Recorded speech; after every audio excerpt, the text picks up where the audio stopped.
how is mom gonna go into a world that absurd, Dude. survive all of it to bring them back or even confront them when other demons couldn't get to them and a SEAL team freaking gets eaten? Bro, Mother is the best at tag, okay? She is the Apparently. number one tag player out of the entire demon world. She's got this. All right, you kidding me?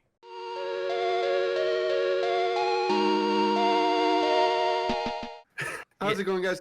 Welcome to Otaku Flavored. I'm Jay Lewis, here with Savage Bear. Yo. We've been talking anime for I don't know how long, so probably going to see a little bit of a splicing of something in here. But either way, starting off with the fact that I was watching, to nobody's surprise, rewatching Made in Abyss with a couple of friends the other day. We were just talking about shonens that decided to make the first half of the entire episode is an episode to itself of just recapping. I'd say it's like time on Dragon Ball I'd say it's like 1/3. It's like yeah. It's a good third of the beginning. It basically, a shonen breaks down usually like previously, and then there's the intro. Oh no, actually it's usually the intro and then it's previously, and then it's new content from there. Well, yeah, one new thing, and then the next episode is like that new thing, intro, recap again. Yeah, no, it's true. It definitely is. It is true. Like if you go to like watch a lot of shonen on like Crunchyroll or stuff, people like in the comments always have skip to here to get past like everything and to actually get to the show. And it's like 5 minutes in. It's like 5 to 6 minutes. I didn't realize that Made in Abyss did that. This is my fourth time watching it. I didn't realize that until this time that it before the credits roll, or I mean, not credits, the intro, the OP, before that happens, it does loop back like 2 minutes worth of the previous episode. Oh, and does it? It's something that I just noticed that watching it this time, because every time that I started the video for people, I was like, oh, this is the wrong episode, and then my brain was like, no, it's just a recap. Weird. So, I never even realized that, like through the first one. Is that because maybe we were like skipping? No, we weren't skipping past that.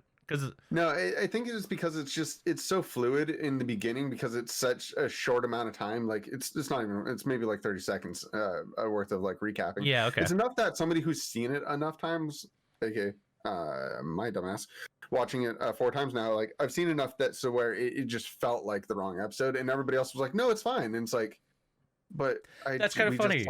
I never, watching the first time through, I never even realized that was happening. But I mean, makes sense for that show in some ways, because so much does happen in such a small amount of time.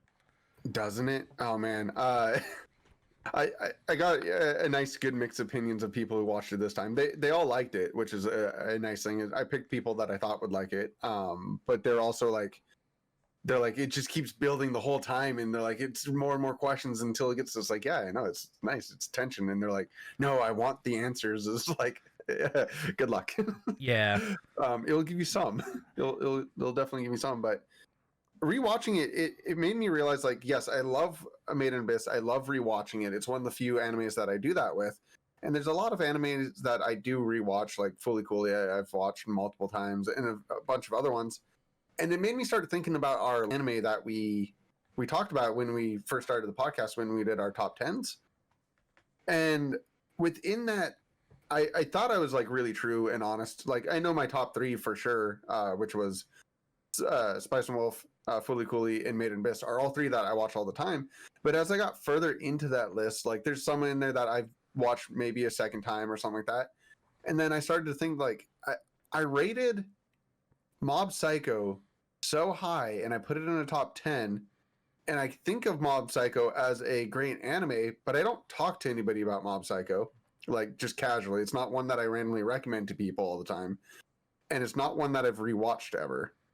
So I'm starting to, like, despite Mob Psycho being one of my favorite animes, supposedly, is it really one of my favorites? That's kind of interesting. Or should I really be picking something else that I've actually watched a second time and enjoyed? Probably. I mean, I do keep it. I would definitely keep it in my list, because I do try to bring people into it.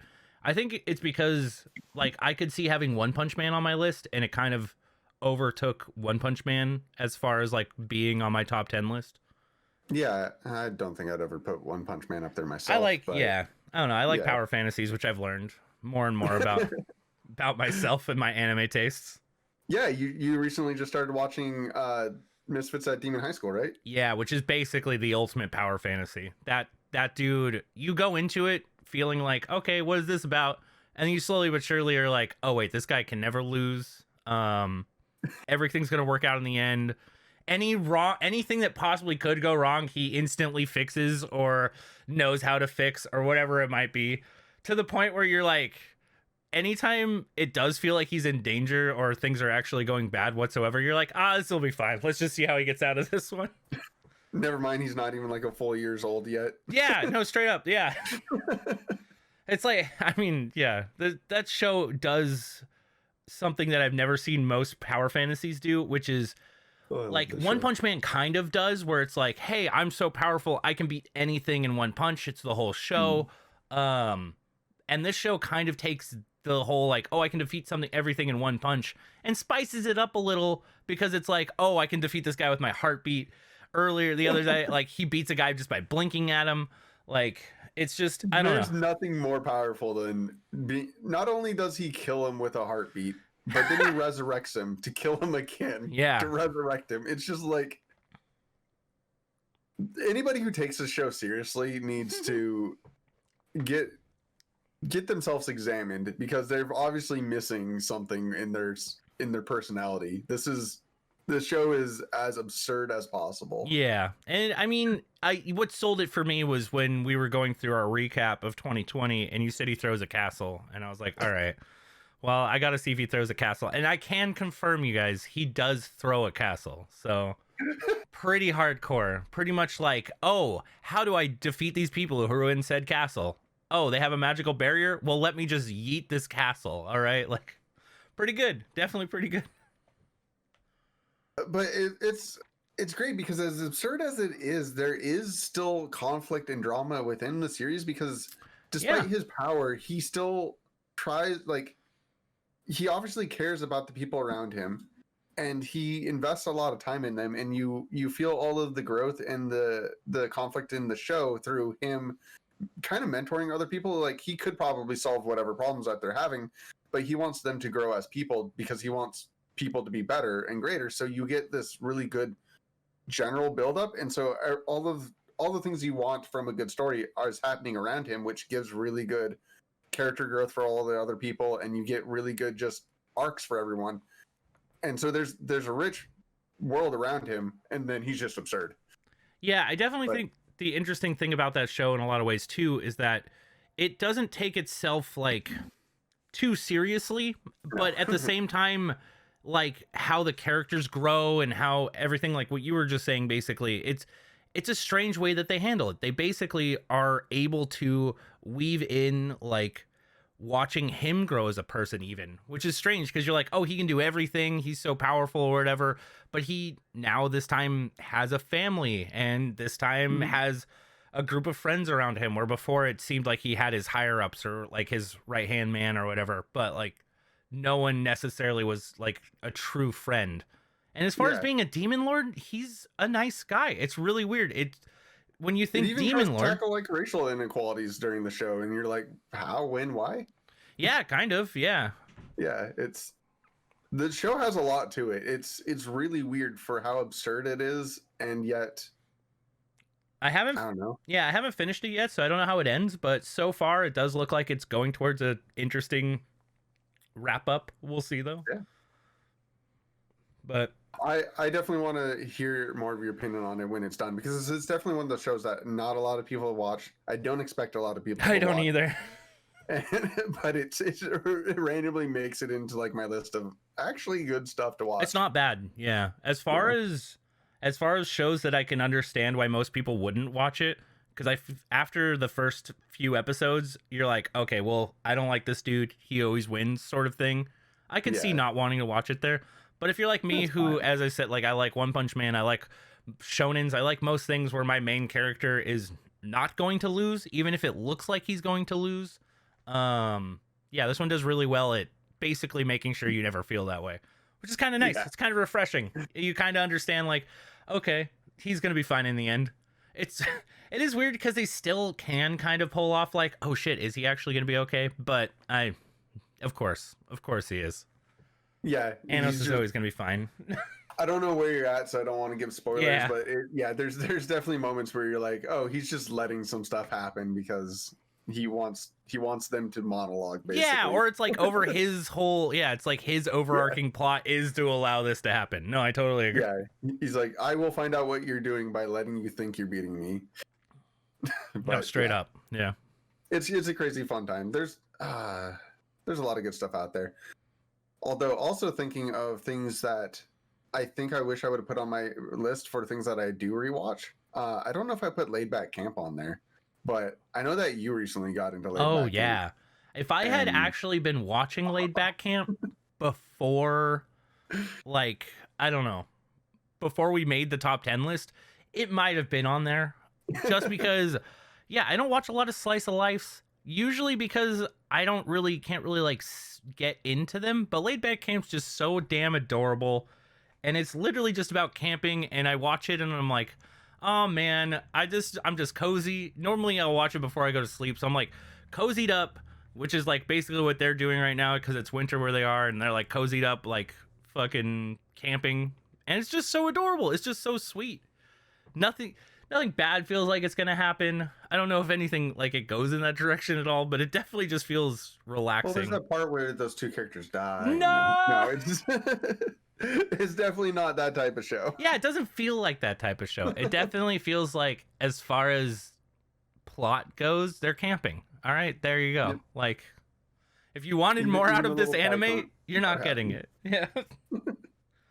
But it's cute. We're gonna be doing a watch party on my Discord this coming Friday. So I saw that you posted that in there. That's pretty dope. It's a great one. I think it's a great show for people to just walk in at any time and see it, because it's just, even though they are advancing somewhat of a plot and there's character growth and things going on in it, it's one of those ones where it's just, come in, hang out, watch it, and kind of just see where it goes. Like, it's just an all-around feel-good anime. And also a good one to get a lot of people into that that style of anime for. Yeah, I mean, I could see that. Not a lot of people watch slice of life. I think my big thing is I was trying to find something to start for a community that is like not overly violent or not overly, like, I don't know, just deals with suicide or deals with like crazy topics and things like that. And I just wanted something that we could all come in and just relax and kind of like forget our days and just watch an anime together. And this ticks all those boxes. Like, if you're just looking for something that you can put on, relax to, not necessarily, like, you don't have to fully pay attention to this. I could even see falling asleep to this anime if that's something you're looking for. But yeah, it's good. It's definitely so far absolutely fucking adorable. I don't know how many times I'm going to say that, but man, so that anime's cute. What I'm hearing is that I'm slowly going to turn you into me and get you into that slice of life train. But we will go camping in Japan. This is my entry. All right, we will. Dude, that's kind of funny. What if this is like Jay's overarching plot to get me into these? It's just like, I start with Laid Back Camp, and then we go to, I don't know what you'd go to next. What do we go to next? Oh, that's a good question. I don't know what I'm going to pull on you next, but I'll think of something interesting. Oh, shit. I don't want to go too hard on you, but I mean, this is a good one. I think probably what I would recommend next is something with a lot more. It's more of a drama type of thing, but something like A Place Further Than the Universe is something that I think you would really like if you're digging this vibe. But there's some other shows that I'll end up recommending to you at some point. Yeah, I know I have quite a few slice of lives on my list that I'm working through, and I know I'll get to them at some point. March Comes In Like a Lion, is that a slice of life? Yeah, that's another one of those like drama ones. Yeah, okay, that's on my list right now. I like March Comes In. So I don't know if I'd consider that like a slice of life. It's a very interesting character piece. I don't want to spoil anything for you, but for people who do want to watch it, for everybody who's ever had like, if you don't like Misfits at Demon Academy because you're like, overpowered people are too much, but you like Mob Psycho because you get that idea of like, just because you have power doesn't actually mean anything. Life sucks, and like everybody struggles with type of stuff. March Comes In Like a Lion is that show for you. It's the relaxed, normal human version of that, where you get a character who is obviously talented, but has zero ambition in life and just can't manage anything. Oh, interesting. So it's the reverse. He's Mob basically, and so the show's good. Definitely one for people to watch out, or like go and watch. The art style on it is a little bit goofy for some people. They don't like the way like the mouths are drawn, and it is a little bit overly dramatized. So, you know, just take that with as you will. But I do like it. Nice. It's more rewatchable than. Oh God! Right as I try to like always sing stuff, it's impossible to remember his names and stuff sometimes. But I think if I give enough context clues here, you might know what I'm talking about. I want to guess. It's the one about the pianist. Yeah. Wait, is it Your Lie in April? Yeah, Your Lie in April. Ah, I was right. I loved Your Lie in April. I do too. Don't watch it a second time. Oh. The second time through, I just want to hit him. I'm just like, oh my God. I understand why your mom did that. No, oh my God, that's so sad. That's so fucked up. That's so fucked up. That's also a really good anime though. That's so I 100% was gonna guess right before you even said piano. I was like, I think I know which one he's talking about right now, because I kind of feel you on that. He's whinier than Shinji, and that's hard to do. Baka idiot Shinji. Oh man, that is hard to do. What the fuck? I mean, at least Shinji, I can watch it a second time and make fun of him. The second time through, you feel bad for him, and you're at the same time you're like, you're not the one that's gonna have a bad day. Ava's an interesting show to watch the second time. You're like, oh, I've noticed quite a bunch of little things that I should have probably put together earlier, but oh, that's definitely a good show. But speaking of animes with like an art style that is kind of like, I don't know, some people might not get into, the tiny faces on people on the Promised Neverland, it's definitely one of those things where I feel like that's what made that series become. Is this something we want to get into right now, by the way? I don't know. Because I kind of do. I've been hinting at this for a couple days to you, that I have opinions on Promised Neverland. Yeah, dude, I want to get in. I feel like it's a nice anime to dive deep into. It's been out for a while. Season 2 is now coming. And releasing currently. So if you guys aren't caught up currently, I do recommend getting caught up.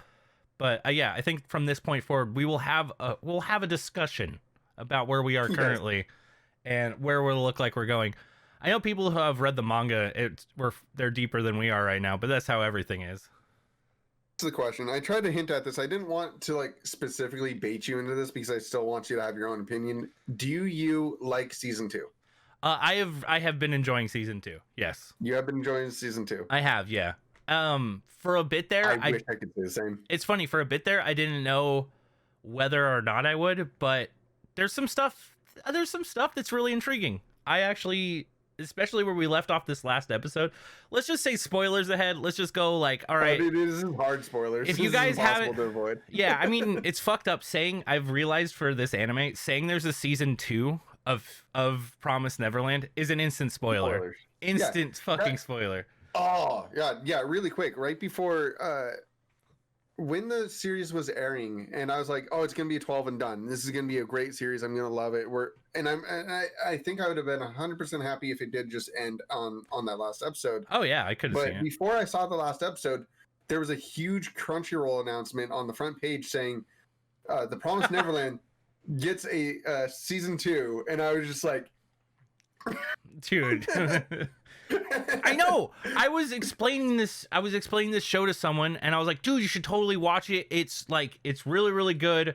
Season 2 has been good so far. And the moment I said that, I was like, I need to drive this conversation completely away from anything Promised Neverland now, because I just ruined the first season for you, and I didn't mean to. Like, yeah. Just knowing there's a season 2 is instantly like, well, not necessarily. Maybe it's following a different farm. Maybe it's doing something else that's completely different. But at the same time, just saying, no, I mean, kinda. It's still following the same group of people, but Yeah, yes, no, it is, but it's basically a different story. All right. But there's a lot of shows out there. Before we get into that topic, there's a lot of shows out there that I want to recommend to people and explain to people, but it's like the moment that I say too much about it, or like they're like, "Oh, well, what's it about?" And I'm like, I can't tell you because that will immediately ruin the whole reason for you to go watch this show. And it's Yeah. like, I just please listen to me for once and go watch a show without asking. Yeah, Have I not recommended you enough good things? I feel like a lot of animes in general are like you explain the first episode, and in explaining the first episode, you kind of already put yourself like in a way where it's like, okay, well, I don't know if you're gonna go watch it, but even if you go watch it right now, I don't think it's gonna like I don't know. I don't think it's gonna like necessarily the reason why I change like your the show. If I tell you that, it's then it spoils it. Yeah, I guess so. Yeah, and it's hard to explain just by explaining like the first episode because that's normally where I go. If it's an extremely spoily, like anything I say about this anime will spoil something for you. It's like let me just kind of hint at the first episode so you can go watch it and you can see the points that I talked about and then get hooked in and hopefully watch the rest of it. But even doing that, I feel like if I explain too much of the first episode, they're like, "Oh, I don't need to watch it now," and you're like, "Oh man, like, go watch it." All right, I have a question though for season 2. Yes. So it seems like you're not having the greatest of times with it, but do you think Ray's still a traitor? Do I think that he still has a tracker in his ear because he didn't get all the blood that the girl does? Oh, that's a possibility. I didn't even think about that. Yeah. Is he just bandaging it up to hide the fact that it's still implanted? Maybe. Yeah, because his doesn't get all fucked up. I mean, that's true. Hers definitely is all fucked up. Yeah. No, like there's subtle hints that make me think that he is, and yeah, I don't know. It's a hard one. He might honestly be. Yeah. So, quick. I do want to specify this before we get too deep into it because I'm going to say that I don't like this show and I'm going to say all the things I hate about it. I don't want to discourage people from the show because I'm still enjoying it. Yeah, and okay. I'm still going to keep watching it. And it's one of those things where I might like it in the end. But that's literally where I have to like start into this conversation. Sure. There is interesting things to be thought of during the show. Like, is he still a traitor?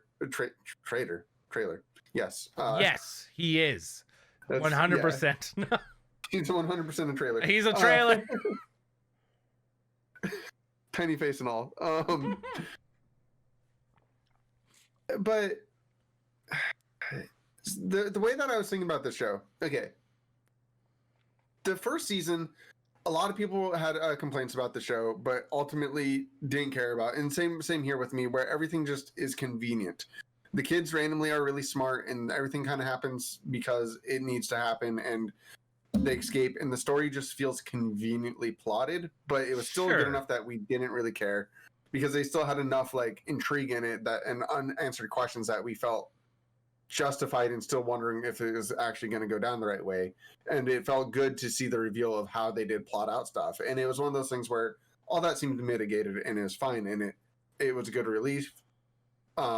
Maybe they shouldn't have showed as much of the monsters, whatever you may have your takes on or whatever. Season 2 takes that to a extreme, almost to a parody point where everything felt like to me like it was happening in a way that somebody would retell a story in the optimal way to like make you, because think of this like in real life, like when we as humans look back at our past, we try to connect stories and narratives as if our life has a narrative to it that makes sense, and like we got to where we are because the story makes sense. But really when we look back at it, most of those things were pointless. They don't really make sense. A lot of them are just things that happen amongst our life, but we like to connect those things and we retell stories as if that was one fluid reason as to how we got to where we are right now. Sure. And that's, you deliver that story.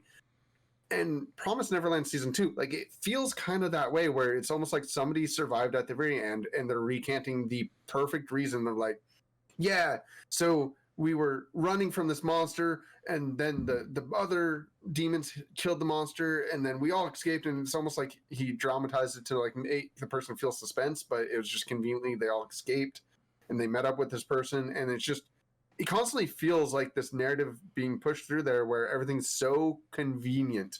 Like, of course, that demon was going to be in the middle of the forest to guide them into that house to train them for a week.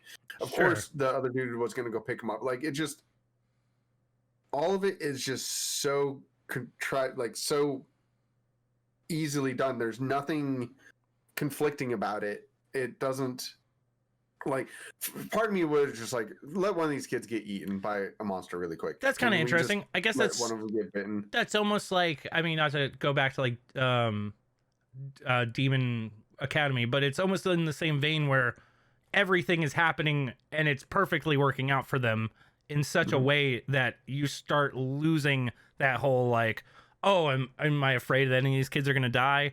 Am I afraid any of these main characters are actually anything bad's truly going to happen to them? Because everything's been working out fine. Everything's been going good so far, even at like the worst, basically, when Emma collapses basically and Ray's off and about to die and everything bad's about to happen, and then they perfectly save the day. Yeah, the guy rides by on the horse, saves him. She shows up basically to save the rest of the kids, like treats their wounds, gets them food, shows them how to get out. Like the pin thing just is like, all of that is way too convenient, and they navigate with the pin way too easily to the point of like finding the lock inside the shelter and unlocking it, to the point of like when that one kid sits at the piano, I was like, what? Everything's working so smoothly. Is he just going to open up a secret base behind it? Okay. And I was just like, that to me, when it happened, I was like, you curse. That, I guess, out of everything you're explaining, that's probably the only one to me that feels so far like, what the hell? Like, you're telling me this kid's playing piano, and the other kid comes over and hits the final key. So does that mean you can't ever play the last key on the piano? Like, yeah, apparently. Because anytime you ever press that, you're gonna open it. Was it because he was playing stuff beforehand and he pressed it at the right time? Because it is one of those things where that whole part to me does feel like, oh, okay, you kind of just gave up on trying to write that in as far as something interesting that they would discover maybe one point, but I mean, you made them discover it immediately. Like, they walk up with the pin and they type in like, human or something like that, and like the base magically opens, and then they go in there. That makes more sense to me, because it like does. That dude's trying to guide them. We don't know at all necessarily why he's trying to guide them, but so you're telling me that place has had power for that long, and it can recognize a signal from a pen above it? Like, yeah, well, I don't think this is the first time this has happened, clearly. No, well, it's the first time that they blew open the door to go down and try to rescue them, which is a whole nother thing. It's like they've been down there for like less than 2 weeks or whatever, and already they're when it gets raided, they're like, oh, we know all of these bases always have these entrances and exits. They're made exactly the same, and the kids are like, we play down here, so we know this extra exit. And it's just like, yeah, sure, yet another convenient thing for them to have and find in there. And true, but I don't know, I kind of get it, just because they're trying to make sure, like, it, I almost feel like it's trying to make sure that none of these kids are going to die necessarily, like, on camera for everybody to see. But I don't know. Maybe not. Maybe we'll see later down, like, shit start getting more and more real. But it's just everything is constantly, like, to me, there's not a single point in this that I feel like there isn't the thickest plot armor on the kids right now. Yeah, I mean, it does feel that way. It definitely it all feels too convenient. And then there is interesting things, like the two demons that save the kids that are lying about them being religious and not wanting to, that's why they don't eat them. Yeah. And then they decide, or like as they're walking away, they're talking and they're like, no, I want to eat them. I just want them to be free ranged humans. Well, that is their religion, is to only eat things that are within nature, basically. So they're like, hey, if they go back into breeding and begin coming back into nature, they're now free range humans. Because Am I wrong? Because the way that I picked that up is I thought that story that he feeds them is a complete lie. Because even the female demon, she seems confused about the whole situation, and she's like, "Oh, you just wanted them to grow up. I was wondering why we weren't eating them." well, yeah, basically, I don't know. From me, it did feel like that was still part of his religion, basically, as far as I thought not that was all eating them. bull. Because otherwise, I feel like he would have just ate them if it was all No, bull. I Because think he literally just likes the idea of having humans because that he can eat whenever if they're free range. because if I remember correctly, at the end of his whole spiel, yeah, the reason why he's like, I didn't eat them right away is because I want them to basically go free range so that they're part of nature, so that then we can eat them. Basically, that's what it Yeah, he seemed was like, like. they would taste better if they were more plentiful and out in the wild. But I But she was very much in the idea. She was like, "Why didn't we eat them?"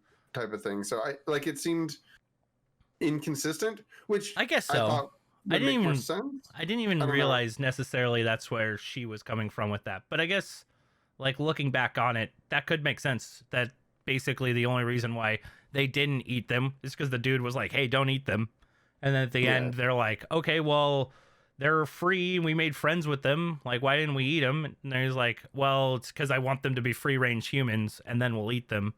So don't I worry." like there was some cool things in there too, where she was like, "I never spoke until I started talking with the humans." Like that was kind of cool. The idea like there might just be like their whole like reasoning of like eating them and whatnot like is connected to a whole bunch more things, and the only ones that talk are the ones that like have interacted with humans, and like there's some cool lore stuff that could be built there, but also at the same time like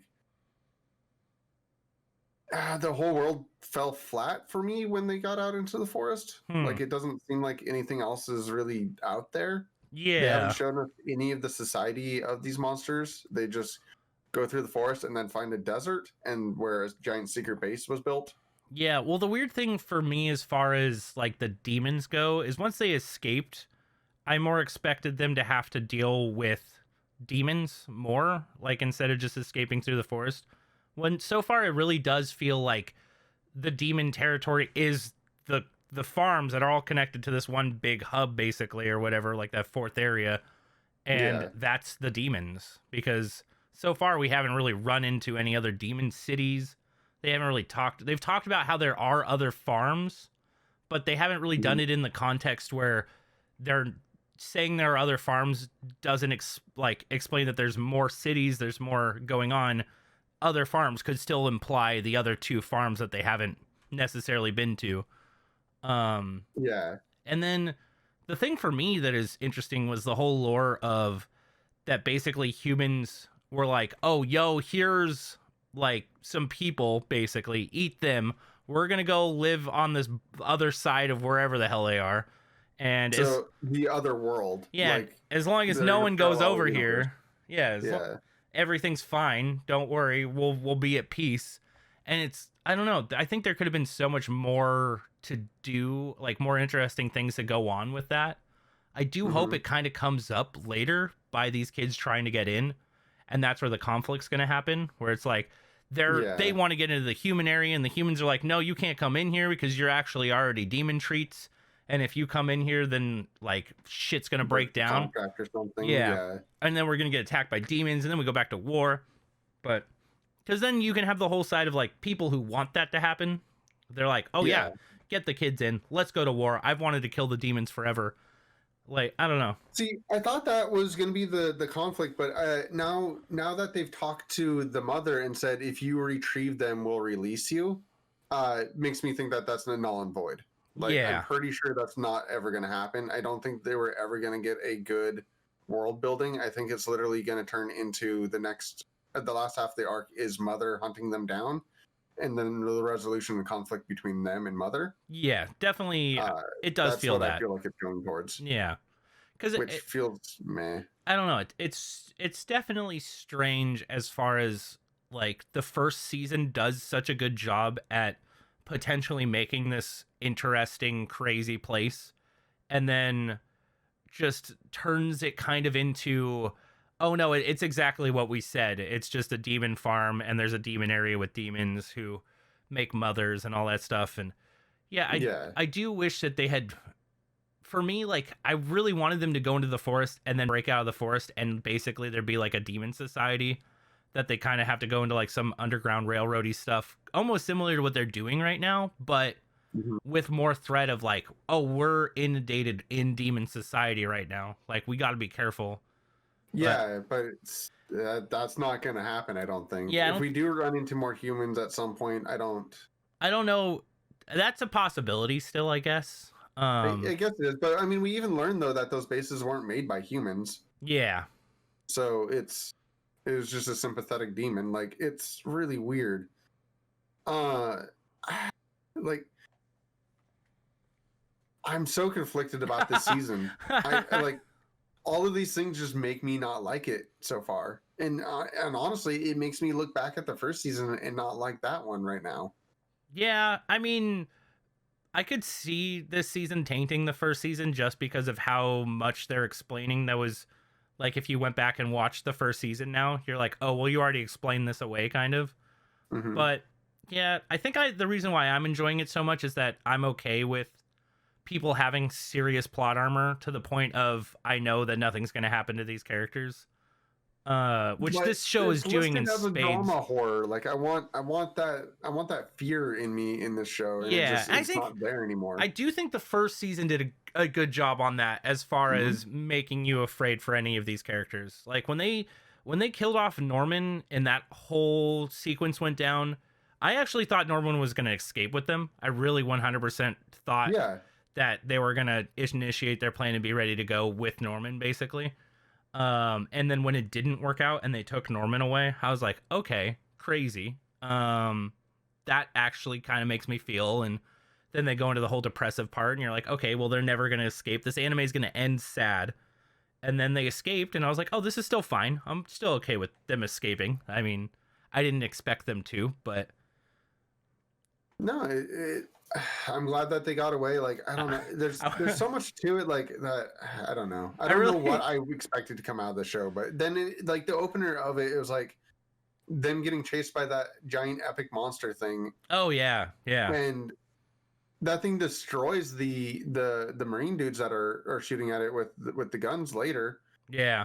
But when it's chasing them, it's somehow not fast enough to catch up to these tiny humans. Oh man, they're good at tag, And dude. All right, Emma just like scoops up the one that's about to get eaten, like as if she was behind him the whole time, and it's just like they're that kid was about to get got. I'm sorry. they're professional tag players. Okay, they can't Yeah, apparently so freaking well. they can't And get then caught. they were straight shooting that thing with like machine guns and like or assault rifles or something like that, and it's like doesn't give a damn. One kid pulls out a bow and shoots its eye, and all suddenly the apocalypse is brought down upon that thing, and it's like dying out of nowhere. And it's just like, Yeah. okay, pointy stick beats dozens of rounds into this thing. Sure. Yeah, I mean, it is strange. I don't know. It's definitely it's one of those things where I could see why season 2 feels like they basically it's almost a power fantasy as far as like these kids are unbelievably good at everything that they do basically. Yeah, basically. Yeah. But also, I found it weird that not completely weird, but there's no dialogue between the guy that wants to eat the free range humans and the people from the farm. Like, he just straight up murders them. Yeah, that's true actually. That was When he that goes was back, a really weird yeah, moment. that was for me was actually felt strange too because it almost felt like well, it kind of makes sense in some ways because he wants them to become free range. No, So if they it does make sense. It just doesn't give us any lead into it. It's just like, by the way, I murdered all the people that were chasing you. yeah. Congrats. So there's no longer demons chasing you, but there's squad team 6 apparently that just get eaten by that monster in the same episode. And now they're like, Mother's gonna go, because like everything else fails, Mother will come get you. And it's like, how is Mom gonna go into a world that absurd, Dude. survive all of it to bring them back or even confront them when other demons couldn't get to them and a SEAL team freaking gets eaten? Bro, Mother is the best at tag. Okay. She is the number one tag player out of the entire demon world. She's got this. All right, you kidding me? She got up on the wall by herself. Okay. Yeah, she did.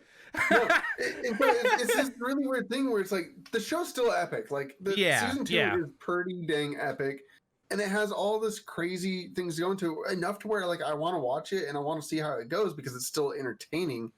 But my brain shut off. Like I've all of the let's solve these things, let's figure out what's going on. All that turned off. Yeah. Okay. Anything that I wanted to learn about this world, I don't care about the lore or anything anymore. It just the last episode just made me numb to it. And that's interesting. I'm gonna go on this roller coaster now and just see where the heck it ends up, and then probably forget about this show and never recommend it to anybody ever. I guess that kind of is why I guess I've been enjoying it from the beginning of season 2, because I just basically went in being like, cool, they made it into the forest, let's watch these kids like escape now. And I've never really thought more outside of like, what's this forest about? Like, what's this world about? Like, what is cool about, what makes this actually, as far as like world building or what's going on to these kids, interesting. I've just been on the roller coaster ride the entire time for season 2 so far. And that kind of, I think, sums it up for probably why I didn't even think about half the stuff you've brought up so far. And I'm like, yeah, I don't mean to ruin it you for have anybody, a good point, but... Jake. No, I mean, you won't. I'm very much already like fucking just on that train. Yeah, I've already turned off my brain and I'm on the roller coaster ride. I do that for a lot of animes I watch, but yeah, I just don't know what it is about the first season of the show does give me all those things. Like it rewards me for like wandering and being curious about all the things, and it just it felt like I was going somewhere with it. And we watched some of the kids die. Like it all feels like it matters, and it just doesn't in season 2 at all. True. I think the first season like earns the horror tag, where season 2 so far has not. Like, no, it's just action. Yes, it's just action. Correct. I don't know if it's because they've now turned it into a thing where it's these kids need to escape. So it's like they've already escaped, I guess is what I'm trying to say. Yeah, but they need to escape from escaping. Yeah. I guess the first season is basically like, how will these kids ever get out of here? And season 2 is like, well, how are these kids ever going to survive? And I think the switching of that made it from, oh shit, this place is scary. Like there's so many unknowns here. As far as being in a caged area, you're still left with like, slowly but surely you're fed like, oh, this is what they are. They're dealing with demons. The demons they're their food. There's like a lot of like stuff that they slowly feed you that make like it more and more interesting with time. What, the human world? Yeah, I hope that it's a lie. I hope that that would be neat. We're just lying about it. That would honestly, at this point, it means that they went from one tiny corral into a bigger corral of this world, right? And well, that is 100%. Yeah. And because of that, we never are going to get them like truly surviving in this world. The end plan is always going to be leaving. Yeah. And the show is going to want to move towards that. And so there's going to have to be a resolution to it. So there's almost a part of me that's like, please let that just be a bloody lie. For me, it just makes me wonder if they're going to basically beat the big bad, survive again, and then have a season 3 where season 3 is dealing with the conflicts of the world, basically. But I don't know. Hope not. I guess we'll have to wait. I guess we'll have to wait and find out. Yeah. We'll see if I end up enjoying it. I think it's one of those things where, as the seasons keep going, until the end, I'll have an actual informed opinion, because otherwise I'm going to just keep ragging on it every week after week. Well, I definitely, I think this is a good one once it's all over for us to recap on, basically. Yeah. I think to start off where we are and get a couple episodes in and see where it's going, and then basically take it from there and fully see how we feel once it's done. I like how the way that I explained everything that did occur probably makes no sense to anybody who hasn't actually seen these episodes. Well, sure, yeah. I mean, a lot of hear me talk gibberish for a lot of this show is kind of like that, though. I feel, but season 1, kind of. You guys, for sure, definitely recommend season 1 still. Season 2, if you want to see what happens to him, continue watching, because that's the only way. I don't know if I can recommend season 1 anymore. So I still can. Right? It's like I loved it's like season I 1. can't recommend Tokyo Ghoul to people because of season 2. Oh shit, I've never watched Tokyo Ghoul. Yeah, How dare and you I would not never recommend recommend it Tokyo to Ghoul to me? because, No, just... like I have the full manga set sitting right there on my shelf because it's a good manga. Like I loved how it ended and finished her there. But most people don't read manga, so I'm Yeah. not going to recommend somebody to go out and buy all the issues or whatever means they like to obtain their manga by. Because most people are just going to want to watch the show, and I know if they go watch the show, they're going to not like that. And it's so if something doesn't have a good ending or a good season 2, I won't watch it. It's like I made the total mistake one time of telling my roommates when I had roommates back in the day. I was like, "Hey guys, you should watch this anime. It's really really good." And that anime was the one about blood powers. They're Dead Man Wonderland. There we go. Ah, okay, yeah. So I sat down and I was like, God. "Yeah, I'll rewatch this with you guys because like I forgot how it ended." And I literally sat there and rewatched episode for episode until the very end with them. And as the ending of the episode happened, I looked up at them like, I remember. It doesn't end. It doesn't end. Yeah, Dead Man Wonderland is one of those that like I've wanted to watch because people have recommended it to me, but I already know it doesn't end. Yeah, and they looked at me and they were so mad. I would be this show. Yeah, it's and I was like, I'm sorry, it just doesn't have an ending. Isn't that weird that happens to some animes though, where it's like, cool, this is a good anime, it got canceled. All right, we're never gonna see the ending of. So here's the even worse part. So people who haven't seen Dead Man Wonderland, this doesn't matter. So what happens is after season 1 ends, it does have a proper ending of sorts, followed by what is basically episode 1 of the second season, and that's where it ends. Yeah, so okay. You get a setup for a whole new season. That sounds so depressing. Yeah, and it's just I'm like, always you're surprised. Ready for the next episode and gone. I'm always surprised when like animes that are good that didn't like continue on. I'm always like, what happened? Is there a story behind that one? Why that didn't? Yeah, nobody watched it. Damn, that's so sad. Its viewership in America was so abysmal, it basically didn't exist. And even overseas, in Japan, it was received as a meh. Oh, okay. So they like there was no benefit to continue because nobody watched it. And then people picked it up later. Like there a bunch of people did start watching it over time, and it's kind of become one of those like cult classics, kind of. I wouldn't go that far, but it's at least one of those ones where like enough people know about it and have introduced to it enough where it's like it is known because it is good. But it was so sleeper, like nobody watched it back in the day. I've definitely had it recommended to me a couple times. Yeah, I'm always surprised when stuff like that like gets like ended and then you have episodes or shows like I don't know, just something crazy, like a redo of Healer. Are we gonna hop into that? Can we just do a full? Oh God, I almost thought I dodged the whole full 180. Like I don't know. I mean, this is a topic all to its own. But censor warning. No, I'm just kidding. I don't know what to. There's no way I get trigger warning. This conversation not pissing somebody off. Well, dude, I think that's this anime in a nutshell. In a lot of ways, like it's basically just rape, torture porn, hardcore. Like, yeah, okay. I am just jumping right in there. Oh yeah, I already said trigger warning. I'll put it a little bit sooner than there, but straight up, it's like just flashing on screen right now. Yeah, dude, it's just constantly over everything. Just you can't even see us. I thought it was gonna be bad. I watched it out of pure like so you curiosity. Okay, so you did watch it. So much worse. You did watch. Oh my God, dude! I was surprised. Okay, so it's kind of interesting because like I first heard about this when the manga was coming out, basically from Joey. You probably know him as the anime man. Whatever. I love the dude. He like was talking about it and was warning all of us, and I totally agree that we were warned about this anime. And when I went in, I was like, okay, this is gonna be bad. This is definitely gonna be bad. And I didn't know it had come out yet until my Twitter was like blowing up with people like showing clips or gifs or whatever like from some of those scenes, and I'm like, holy shit, this is so much worse than I thought it would be. So I was intrigued. I was like, all right, you know what? Let's go watch it. the only real place to watch it right now is what, High Dive, and it's the censored version. I don't actually even know where to get the uncensored one is on YouTube. It is on YouTube. Oh my god, that's so fucked. How is that on YouTube?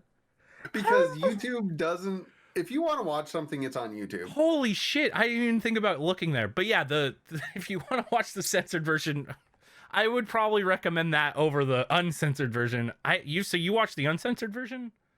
Yes, I was curious about both of them, just because like, if I want to have an opinion about something, I usually will watch it just to make sure that I'm correct about it. It's like my arguments against Goblin Slayer. Yeah, I watched it despite hating it because it's one of those things where I wanted to make sure I had my full opinions about it before I started arguing with people. Because a lot of people's arguments was, you didn't see it. And it's like, actually, before it came out, I have and owned and read through the manga of it. I hated that. Don't ask me why I read it. And then when the anime came out, like, it was one of those things where I objected to it and had actual problems with it, which I would love to discuss with people, because I think there is a way to make that show good, and a lot of people are going to have problems with me saying that in the first place. But this show is just unredeemable. No, this show is 100% the most like unredeemable.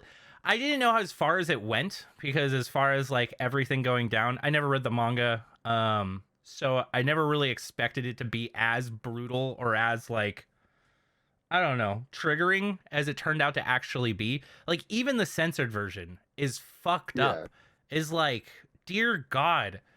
I guess there's a whole scene in the censored version that's just completely not there. So I need to go watch the uncensored version so that I can be like you and completely talk about this better. But as far as the censored version, there's a lot of black censors everywhere. All right. You're just giant blobs of censorship. In the censored one, it literally just shows the fireplace. The fireplace, yeah, that's the entire scene that is one of the most foul. For full context, for people who are not going to watch this and just are listening to us banter about this, he ends up raping a girl over the fact of he gives her the choice of his rod, as he explains it, or the fiery red hot poker from the fireplace. Which one would you rather be violated by? And she ends up begging him for his dick. And it's just like, I can't believe that exists. I can't, dude.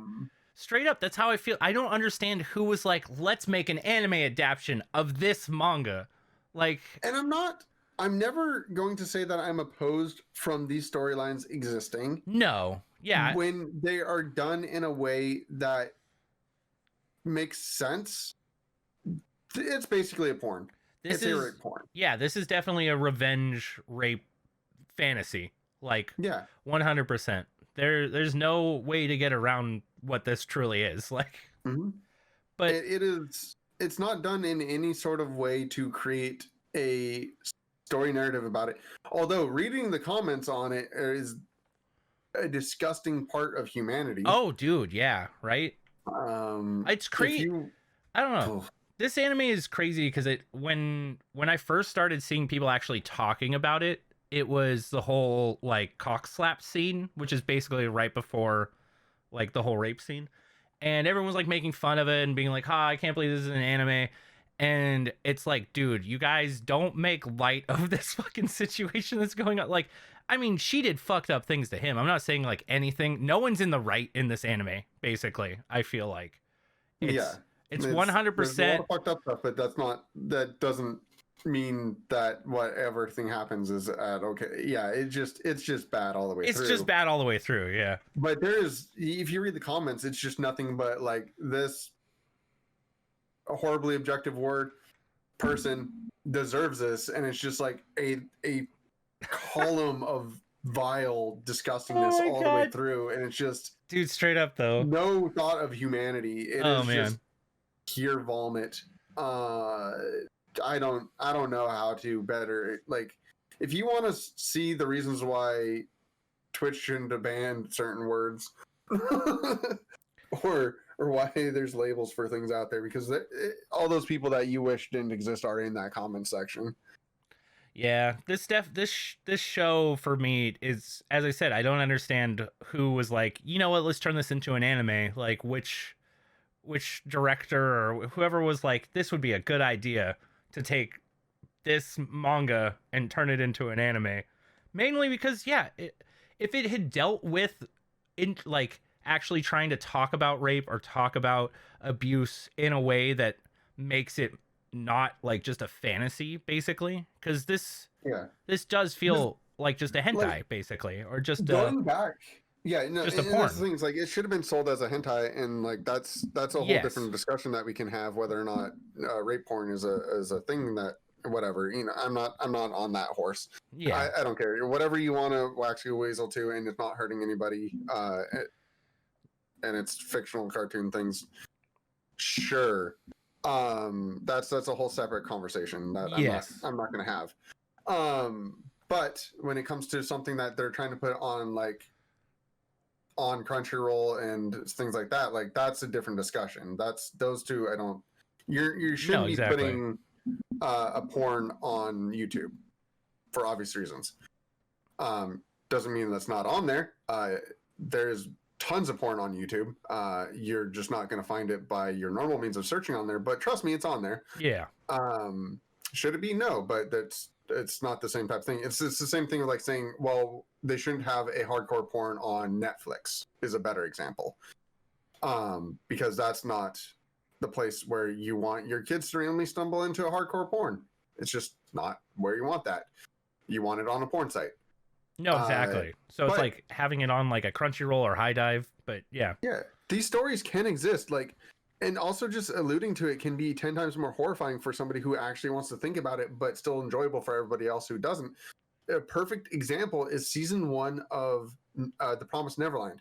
There's no way that society exists and functions without the unconsensual impregnating of the women within that society to perpetuate feed for demons. True. That is, within out a possible of a doubt, an entire unconsensual amount of that occurring.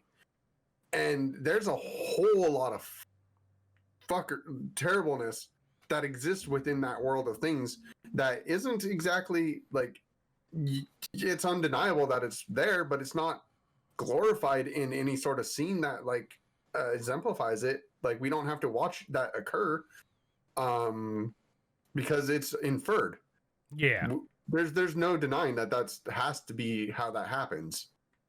You're not going to tell me that somebody's like, you know what I want to do? Make sure I can feed an entire demon race. No, straight. I mean, Like, it's basically they're threatening them with their lives to be able to perpetuate that. Yeah.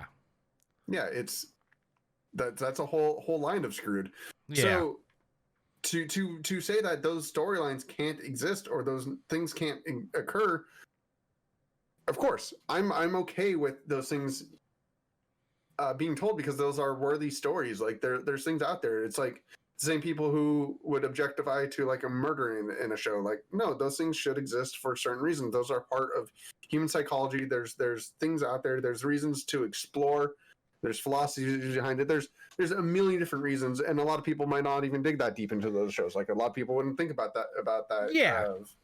Like having it in the background, basically. Yeah, in the background. Yeah. And even if it's more to the forefront, like there is ways to approach these things, as long as you come with an understanding of what you're tackling, and it's not just for a fetishized porn. Yeah. Like, yeah, I'm sorry. There's no. You can't convince me that's not what a redo of a healer is. Oh, it definitely is. I feel like it's some I don't know who made it, but it does feel 100% like they wanted to make a hentai, but they knew hentai wasn't going to get as many views or wasn't going to make them as much money, so they basically just turned it into an anime, and they were like, we'll just censor it. We'll just cut out whole sections of it, and we'll just put giant black splotches on almost like, yeah, I mean, I think it's like the second or third episode, there's just like full on just half the screen for the majority of the time is just like a black blotch. Because I don't there's definitely, that show is 100% constantly flashing back to this kid being abused basically in terrible ways, and I can't see it going anywhere else from here. But No, and from what I've heard, is it just gets worse. I've heard it gets worse as well. We haven't even touched which the depths of where this goes. I Which can't is a even whole imagine. Nother, I can't even like, he imagine. uses his healing power, or he uses his powers to like cripple her and whatnot. Like, Yeah. Okay. Yeah. there's so many. Dude, that kid's definitely hacked out though. Like, Yeah, it's so weird because when you first think about it, it's like, how did he manipulate his healing power to even do a lot of this stuff? Because it's not very explained. It kind of just forces the idea on you that his second time around now, he's just powerful enough to do everything, basically. Which is weird. I don't know how like, even then, I don't know. That show is... there's no... It's So- it's nauseating. It's so purely bad. nauseating. Don't watch I'm not it. gonna All watch right. more Yeah. of it. Yeah, I'm not gonna watch any more of it, and I don't really recommend anybody else honestly doing the same. Yeah, me either. But I am going to finish this. I just want to see where this you roller are? coaster. Yeah. Have fun for you. I'm not going to. Oh yeah. It's funny at watching least the Goblin censor. Slayer I could finish. Like, I didn't like any of Goblin Slayer, but I could at least still finish it because there was still a story there that was worth seeing. Yeah. But This show... there's an inherent flaw with that one that I would love to see people address more, because a lot of people were on the fence of like, this show is irredeemable. You shouldn't have rape in it at all. And the other people were like, but it's such a good story. And it's like, there was this huge conflicting both sides to it. And it's like, I'm not a person like, I thought what they did show and what occurred in that show should have disgusting, not all these things and whatnot. It's I did not approve of it, but I disapprove of it in a different way. I didn't want that show to not have, I don't want a show to not have those topics. My problems were the goblins in it in itself, and the fact that, by the way, we're moving on to Goblin Slayer. That's fine. Because I can at least talk about this in a way and not get pissed off. The goblins in the show only reproduced by courting with another species. There's no females within their ranks. Okay. So they have to mate with female humans. I'm trying to use words that won't get us completely demonetized. No, it's not fine. that we're monetized anyways. But yeah, we already said it earlier. We're fucked. All right. Yeah, I know. We've already did, but I'm still no, I understand where you're coming using better word now because How I'm less pissed. You're like, I'm calming myself down. 1 second. Yeah. Let me just... So you have this idea of like, you need to kill these things because they're evil. Why are they evil? Because they have to fornicate with the human race. Like, there's no other option for them. So you kill an evil thing because the thing is evil. There's no moral dilemma. There isn't. Well, they even bring it up in like the early episodes. They're like, should we spare the kids? Maybe they won't be evil when they grow up. And they're like, no, there's only evil in the goblins. We're going to kill them because then, like, there's obviously no good reason. And then it's like, okay, well, if they're going to do that, then maybe the hero is a goblin. So that way we can realize that, no, there truly is a good one out there and he's just hateful of his own kind. That's not going to happen. And there's these multiple steps where I'm like, okay, there's going to introduce some sort of philosophy into it. But no, it's never anything but that. It's just glorified that because it's they just have to take advantage of humans for sake of being bad. It's like the simple way to have made this palatable. They shouldn't have treated the victims the way that they did. They turn a lot of the victims into useless characters and like make them not like they do the victims very dirty in a way that never is like redeemed that I know about. Maybe I missed something. But early on, if you would have given them a reasoning to it, because like if you think the human psyche, like if you had a human in this scenario, sure, it's grotesque, it's terrible, all these terrible things and whatnot, and I might disagree with it for a different reason at that point in time. But at least in human psyche, when somebody does that, when somebody kills somebody, when somebody does something, there's something about them that snapped. There's a reason. There's a story behind it. There's something to it. It's not just an act of pure chaos. There's something there. So even if the race of goblins had like an out to have female goblins, and they were doing this of another need, like there's something more to it. Like the fact that it's just pure evil, there's no redeeming them, there's no reason not to. You never have a reason not to just wipe them off the face of the planet. Is that mainly because that's what they were going for with that show, basically? Is that they wanted basically a race of things that they can just kill off and Just here's a show, race of things to kill. yeah, just no remorse, Is, basically. Like the whole anime itself, I mean, it's called Goblin Slayer, so to me, when I think about it, I'm like, oh, this anime is just gonna be about murdering goblins, basically. So right. giving And so them, they're like, let's make them as evil as possible. but What's yeah, evil? What's something everybody will despise? And it's like, yeah, everybody will despise a rapist. That's fine. Of course, we all should. But yeah, there's no reason for, like, there's no narrative structure for this race. Like this, it's a completely parasitic race yeah. with no functioning anything to it, and it's so like it's such a bad story. It's just bad writing. Well, I think like that's, I'm not to say that it's good writing, but I think that's what they were going for. If that makes sense, like no, yes, it does but feel like, as far as Goblin Slayer goes, they're like, all right, point one, goblins, bad. Point two, kill goblins. That's the story. I don't know if there's like an overarching story. As you said, it doesn't sound like there is. From what I've heard as well, it doesn't. story between the characters and how they progress and whatnot. But Sure. There's character building, of course. I could see that. yeah, I mean, but there's a horrific rape scene in the opening of the yes, series that leads to nothing about it. Other it's than one of the those few. characters dying for the sake of dying. I think it's the And one there's thing another I've seen of character- that show. Yeah, there's another character that, or not character because they don't really, another entity within the show that gets attacked by the goblins, and later on in the series we just see them walking around dazed and confused in the background, and nobody pays attention to them because it's just one of the victims. You know, that's they're useless now. They just walk around in society being a burden, and it's like we never get a point of view from one of the characters that's built up to, I don't know, overcome it. There's just not a story there about any of the victims. It's just a story about the dude killing the goblins. Yeah, that show's on my list to watch at some point because I want to see how it ends, because a lot of the time I don't know how any of it ends. Like I said, I read through the manga and I watched a bunch of the show, but I don't honestly remember anything about it. yeah, because I want to see, because it has to have some sort of like plot point that brings it to an end. I mean, if it's just slaying goblins and it's just them eliminating all the goblins, I guess it's still a plot point, but I just want something to I just expect more from somebody trying to talk about that subject. Yeah, you know, and I know not all of our media needs to be smart or witty or thinking about it. Sometimes you just want dumb thing to happen and people kill things. Yeah, but even within that, I feel like there's a level of respect that you give to somebody. Like we don't.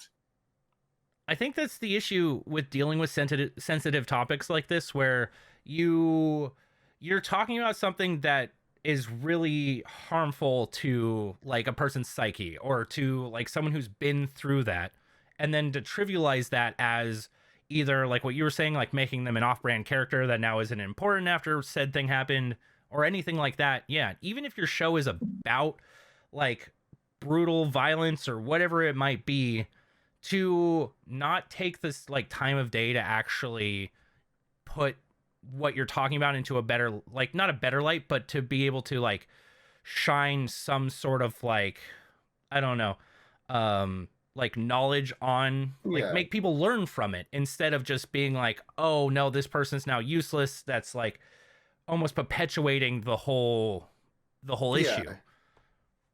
Even with our other writings, other things that we as a society are interested in watch and do and whatnot, when it comes to like an evil person, there's never just an evil person of like, why is he a supervillain?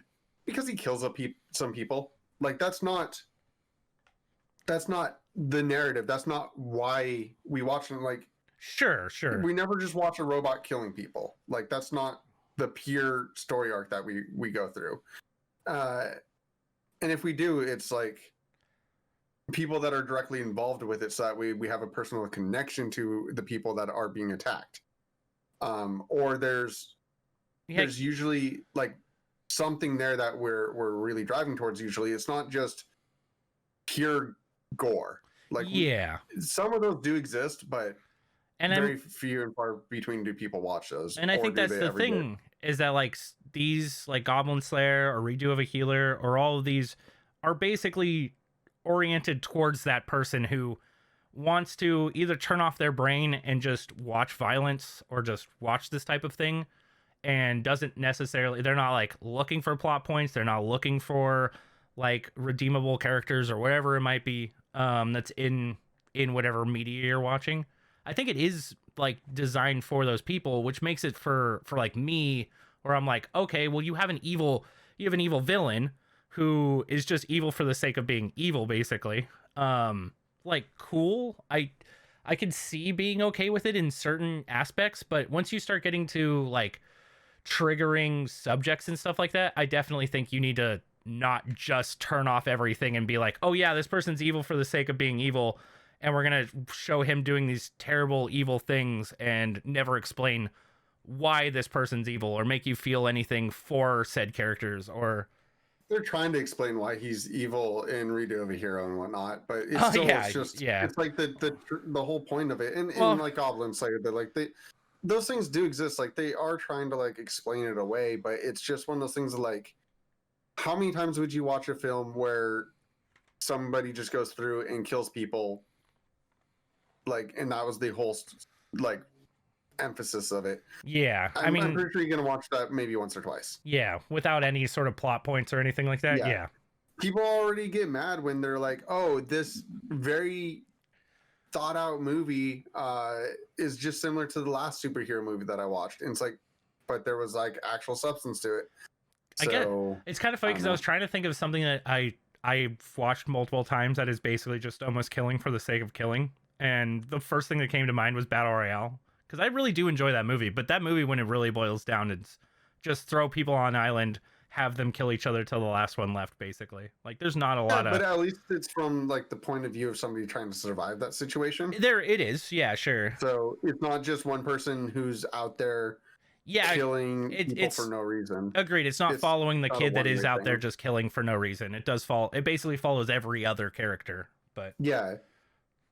Which is, I guess, I see what you're more trying to say now. Because as far as, like, if we were to follow someone who is just killing for the sake of killing, and that's basically the entire thing, like, yeah, so, I could see that. Here's the thing: replace the rape scenes in those shows with just murder. Just completely reverse that to just murder. And is that still a good show? Yeah. And then at that point, is like, is the only reason why people are watching it is because it's something taboo that's happening on screen. I definitely, for Redo, I do feel like that's why people are watching that show, is for the taboo. Is for the taboo. Is for, like, just how, like, this is fucked up. And it's almost, I guess, like watching a train wreck, people would say, or like something like that, where like people are dying and this is terrible, but I'm watching it, basically. Yeah. And it does feel very much like that, where you probably get the same feeling from watching this show that you would feel for watching, yeah, someone being murdered or something like that, basically. Because to me, it's very similar to, oh shit, like this is something I shouldn't be watching, basically. Yeah. Like. And also the scenes in which they do it, because it is something sexual, they elaborate on it and they show the whole act of it. Yeah. And it plays out. So imagine if somebody was to be in one of these murder shows where they stab somebody slowly to death. Yeah. Like, instead of, we don't have anything where it's basically torture. Sure, there are things out there that do have that, but that's not the emphasis of the show, where it's over and over and over again. It occurs maybe once in like a movie or something like that. Yeah. It reminds me of, like, yeah, I mean, because when it does occur, like, a lot of people are not okay with even being able to, like, watch or handle that stuff. And it's like when GTA 5 came out and there's a whole torture scene within that game. Yeah, but you couldn't skip that. You yourself had to go through and do. Yeah. Yeah. Where it's like, it's one of those things where people, like, I can totally understand getting to that, not being okay with it. But yeah, at the same time, it's just one section of the game. It is a very small section of the game, which makes sense why it's in the game, basically. It's not the whole thing. Where, like, these animes, I can't talk about Goblin Slayer, but for especially Redo of Healer, it definitely feels like this is a reoccurring theme. This is going to happen at least once per episode, and it's most likely, as we've said before, going to escalate from here. So, like, to base your entire, like, plot and everything around that, it feels to me like this is just a glorified torture porn. And Yeah. it's strange that it's not being marketed as that, but it's being marketed as an anime for everyone to go see, and it's readily available, like, for people on subscription services, like High Dive has it currently. And yeah, I don't know, it's So in conclusion here, because there's a lot that I could Yeah, say I about guess, this and yeah. I want to get out there, Yeah. but I just want the overall thing here to be that, like, the same way that I don't want them to stop showing movies where people die, I don't want these things to be something that we as a society can't touch. I just want it to be done in a way that is conscious of what it's doing and isn't a glorified sure. enjoyment piece Yeah, for basically, people who enjoy that content. I feel like instead of it being like a fantasy of this person doing said thing, it's more of like a knowledge piece of showing like how terrible this is and basically like what's going on with it, instead of like Yeah. glorifying it, basically. But Yeah, yeah, it's I agree. something that's understandable of everything, like not just for the sake of it being a taboo. Yeah. All right. Well, And then I think we can move away could from have this. a real discussion about it. I think we can move away from this. I definitely Redo is something that once it's over, I do want to see like just where this all goes and how it lands. That's But all you. Let me know. I'll Have let you fun. know. Go ahead Yeah. and watch Goblin Slayer and tell me what actually happened. So I'll let I you know can about that too. Be wrong about all the things. Sure. Let But, me know all these things. I think those are my opinions on some of those things. Very lightly. I've had deeper discussions about this before, but I think to go into something it's not where the time to we do can it. have more deep discussions once again, I think it's time for our Wonder Egg priority section. Our reoccurring segment. I feel so weird after talking about after Redo and whatnot. Well, for me, I think it makes sense in a lot of ways. I mean, of course, if we do go into the spoilers ahead, but I think it's a good way to show, like, this show does deal with sensitive topics and it does deal with like taboo things in some ways, but it deals with it in a way that is more palatable. I don't know the best way to put it. More. This is a really great way for me to explain how I feel about the other stuff. Like, yeah, exactly. That's why I think this works real well. Touches in a way that I think Onyx Equinox did it wrong. Like, Onyx Equinox tried to be like, hey, this person is the lowest scum in the world because he wanted to commit suicide at one point, and like has this very terrible like breakdown of psyche in the way that people think, and botches the whole execution of it. I hated Onyx Equinox opening to it because they're just they just aren't conscious of that as a subject, and they glorify it and try to turn it into a topical piece in a completely wrong way, as to where how to do something right. A perfect example of somebody who does the justice to it is Egg. Yeah. So I guess that is a good referential piece to go to. Yeah, I feel like Egg is one of those shows, like, I mean, it's continuing to talk about these sensitive topics, to talk about, like, with the new character, the new girl they brought in, she's constantly shaming her fan, basically. And I guess it was enough, she, like, forced her enough to, like, basically kill herself. And it's one of those things where this character, now you watch her having to deal with this, and it's I don't know, it's very interesting how they're handling her so far. I can't think of her name off the top of my head, but the ex-idol. Oh, the two girls, right? One's already been introduced. Oh yeah, they're saving the two girls at the same time. Yes. Yeah, the two girls come out and they both kill themselves after their idol kills themselves. Yeah, but like the other girl who is with I right now. The one with the razor blades? The one with the razor blades. Yeah, the razor blades girl. She was also an idol, and her person she's trying to save is her wallet, as she always keeps calling her. Yes.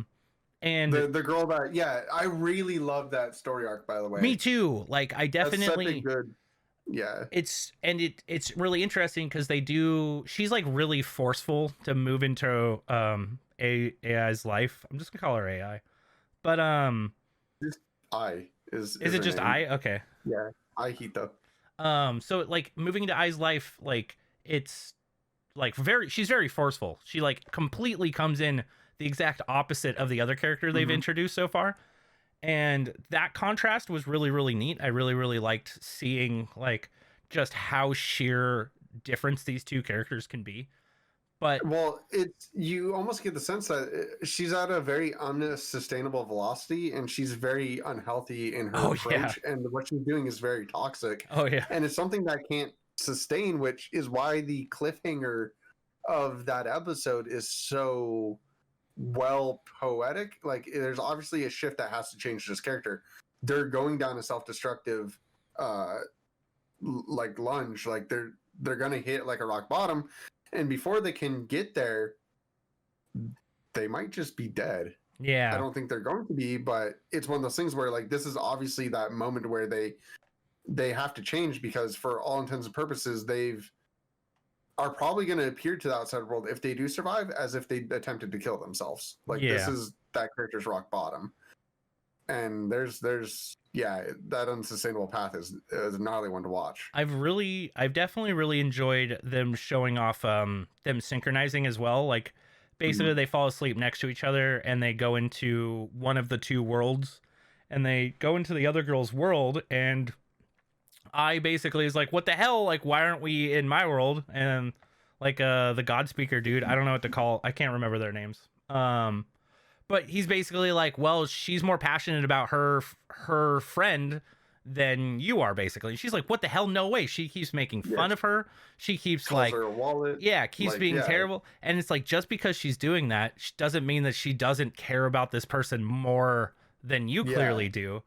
And it was such an interesting take, because like, of course she is being mean and is a terrible person, and just because she's doing these things doesn't mean that she doesn't care more about her fan, basically, than you do about your friend. And clearly there's that whole duality then of like, oh shit, like, you don't care as much about your friend. Why are you doing this? Is this just for you? Like, sort of mentality. Whereas, like, I don't know, it's definitely, this episode was really good. I really liked it.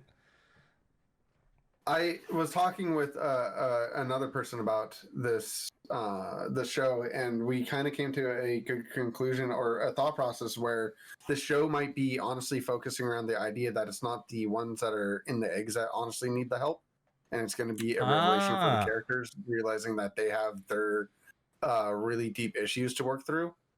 But there's so much going on in this show. There really it's hard to know where it's going. I think I'm still excited. I think something that's interesting.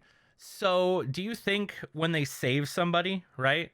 Does that actually save, like, because they stated that those other people within the eggs are statues.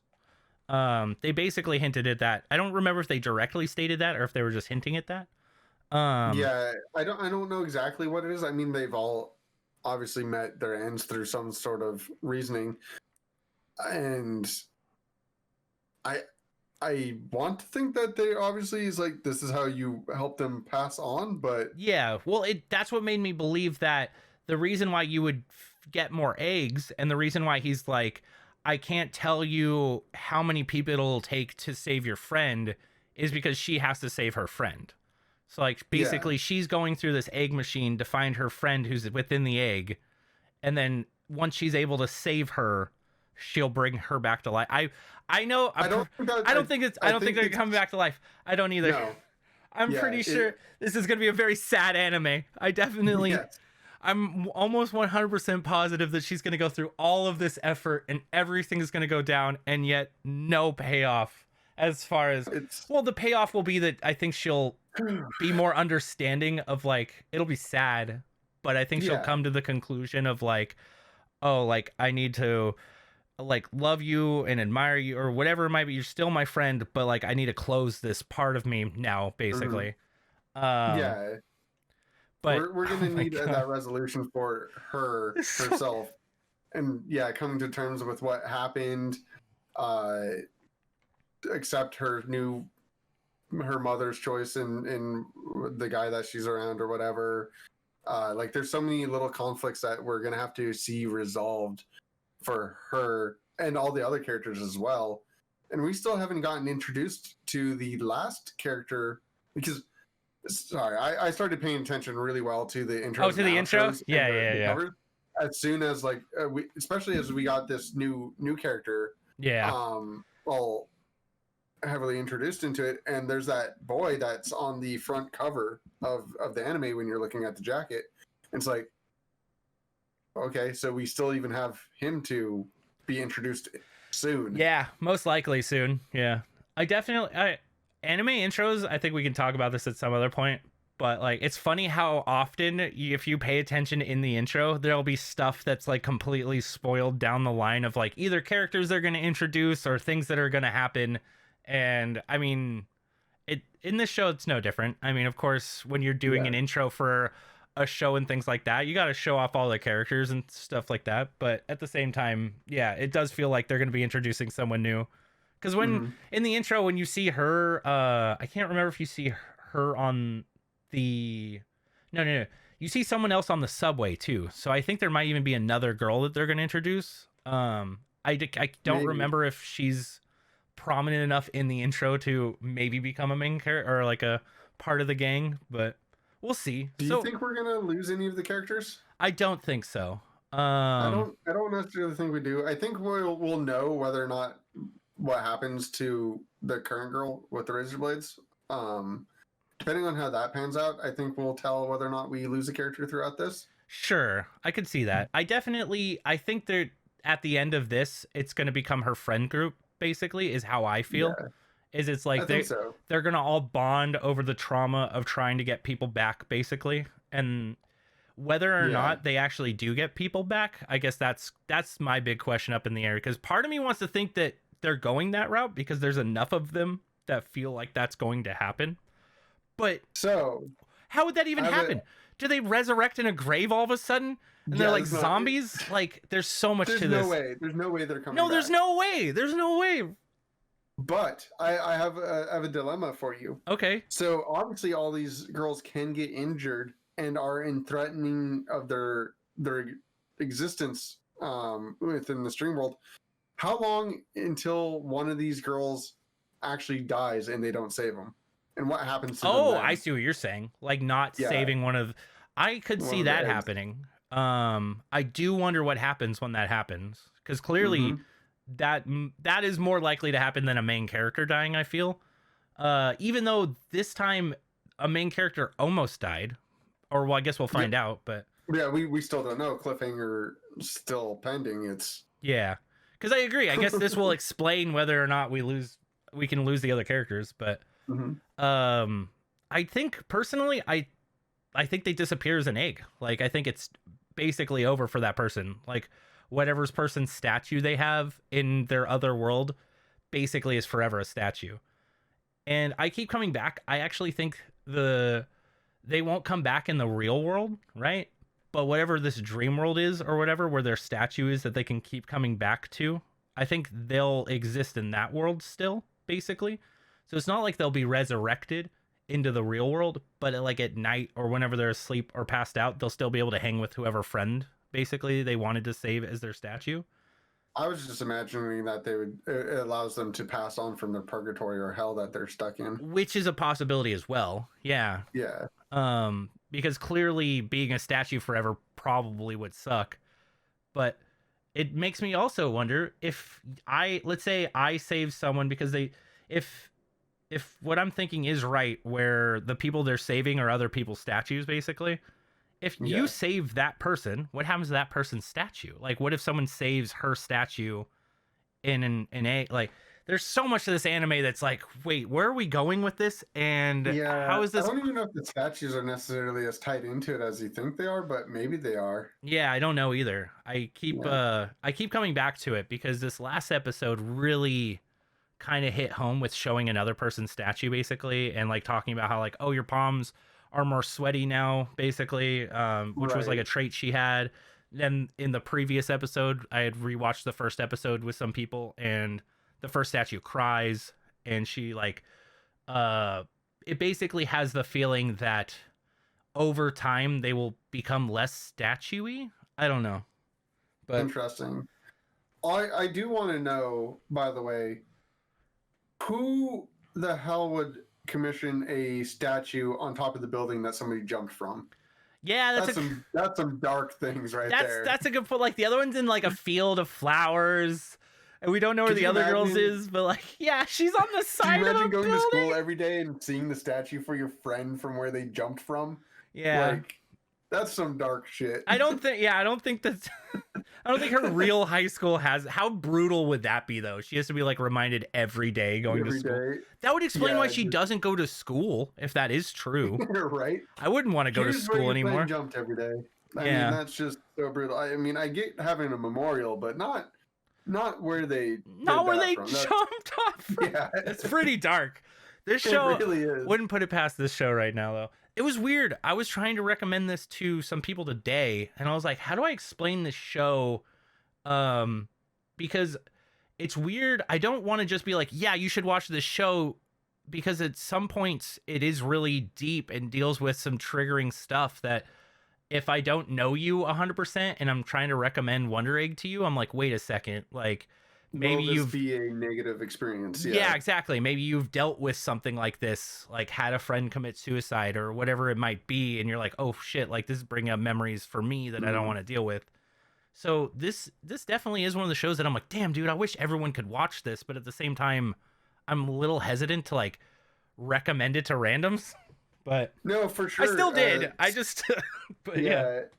I've had I just put warnings on it, basically. Yeah, it's one of those things where I've had this experience in my life of losing people this way, and so it's one of those things where I definitely know people that were involved in that situation that can't handle this at all, despite the fact that this is actually handled in a meaningful manner. Yeah, which it goes to show just how much worse it is to see content that exists when they handle it inappropriate.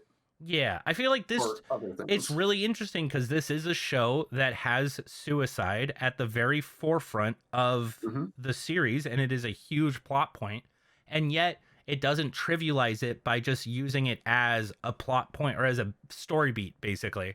It's like, you really get to see these characters grow and deal with, and actually like, hopefully, I do hope at the end, either accept it and move on, or something miraculous happens where they can now hang out with this person in their own like dream state or whatever it might be. I 100%. Yeah, I think that's too wishful. I honestly think we're going to see something tragic happen at the peak of this, where something terrible is going to happen within the storyline. But the end of it is going to be a story of acceptance. I think that's where we're going with this. Yeah. Do you think she's going to die? Do you think Ai's gonna die? It's possible. I think it's possible. That's like the other direction I keep going in my brain for as far as like where to take this story. And it's basically the most dark and saddest of all ways, but it's basically acceptance that I want to be with my friend in this like world I'm currently in. No. And I'm like, holy shit, are they gonna go that route? Because they totally could. No. Like, it's if she ends up dead, it's not an acceptance thing. I think it's going to be, if she ends up dead, it's going to be a thing that she was like trying to protect somebody, the or other characters into accepting the situation as well. Like, I guess, do you think she would sack herself to basically save any of the other characters? Yeah. Yeah. From maybe I could see something like something that happens. Like maybe what if, like, there's so many speculations. Like you can write straight up stories from this. Yeah. Like this world spawns a million stories. But you could have like one of the other characters finally get the rescuing their person, freeing them from their statue, and realizing that there's nothing meaningful that comes from it, and instead of coming to an acceptance at that point, they become suicidal or become harmful of themselves in a way. And the way that character is brought to an understanding is through another sacrifice of another character. Like that could happen. I guess so. I don't think the show is going to reinforce suicide in any sort of way. Like if I feel like the idea of like them wanting to be with the person is something that they could toy with, but I'd never think any character would actually go through with that during the act of it, because I I don't think they want the story to at any point lead to the idea that that is a solution. Yeah, and I think so. I think Um, that's like this whole anime in a nutshell. Basically, is trying to show like, hey, like this is how these people are coping with it. Because one of the things that I was talking about with the group that I showed it to is that all of this could just be basically her coping with mhm. like her loss of her friend, and the majority of this is basically in her head. I mean, it is in her head, but it's like Yeah, I don't know. and It's all of weird. them. It's weird because like of course it's not all in her head, and of course these people do exist. It's not gonna pull, I don't think it's gonna pull a Fight Club or anything like that, but like No, um yeah, because like clearly they're there, clearly like they're interacting with the real world. It's just yeah, it the whole blurred of the real world and this dream state or whatever it is, they do a very very good job at basically keeping you on the edge of your seat as far as like what's going to happen next. I feel like especially where we are right now with the next episode, I'm very curious what direction this is going to take. Because it's one of those shows where I mean, I thought it was going to be a slow burn. I thought it wasn't going to go as wow, quickly yeah, into all of this it's as it fast. has, but Yeah, yeah, I guess we'll have to wait and see. yeah, we'll find out. I mean, if the show was going to slow down at all, this episode would have been the episode to do it because it's right after the girl still her friend, the new girl is still in the hospital waiting for the release. Yes. And instead of slowing down, we get a brand new character slammed into us. We know there's another one coming. The other girl's still got to get released from the hospital. The amount of things that still need to occur, and the stuff that's already occurred and whatnot, like there's a lot to still happen. Oh yeah, I don't think this show's slowing down at all. Like No, if anything, I think we'll get more happening with more questions. I think so as before. well. Yeah, I totally agree. But we found out it comes out Wednesdays. So Wednesdays on Funimation. So if you guys have Funimation and want to keep up with us, yeah, maybe we should have like a watch party every Wednesday or something. I wouldn't be opposed to that. The only problem is I'll be itching to watch it every single time. So if people don't jump on it, well, I mean that's what we would have to do. We'd basically dedicate like Wednesday night or Wednesday whatever time we figure out. This is the time we watch it. This is the time we watch it. I'm down for that. I'm actually down for that because that would be sweet. Let's just I don't know what time works for you, but almost any time. Okay. Let's do like I don't know. We could do like 7 p.m. Pacific time. I'm usually ready to go by then. Yeah, that could probably be. We could probably even do 6 actually, but yeah, that gives me plenty of time to get stuff set around things. So yeah, let's plan on. Usually you stream around 8, so yeah, okay, yeah. I like how we're hashing this out like just. just during the podcast, I mean, casually. No, yeah, you guys get to see our thought process. Come watch it. Yeah, watch it with us. I know that some of our viewers that I've talked to about this, they'll probably want to join us if they have time. So yeah, we'll do 6 p.m. Pacific time. We'll watch the first. I say let's just watch the first couple episodes. I mean, we can just get everybody caught up. We recap it. Yeah, do a recap because it wouldn't take that long. To watch all 4 right now would be like 3 to 1.5 hours, basically. Yeah, it'd be a short little thing, and then we end it with the current one. The current one, and then from there we just go current one. Yeah. Yeah, I'm down for that. Okay, 6 p.m. Pacific time. It'll be in the Otaku flavored Discord, which will be in the link in the description below. So join that. Come join us. Yep. Yeah, cool. Wonder Egg priority. Let's go. It's funny. I kept calling it Wondrous Egg. And I don't know why. I just Wonder Egg. It's Wonder Egg. I just call it Egg at this point. I just call it yeah. It is the egg anime. It is the egg anime. Yeah. Who thought a gotcha machine egg would become what it is? Yeah. It's an interesting premise. It is. It's a good show. I love it. I love it too.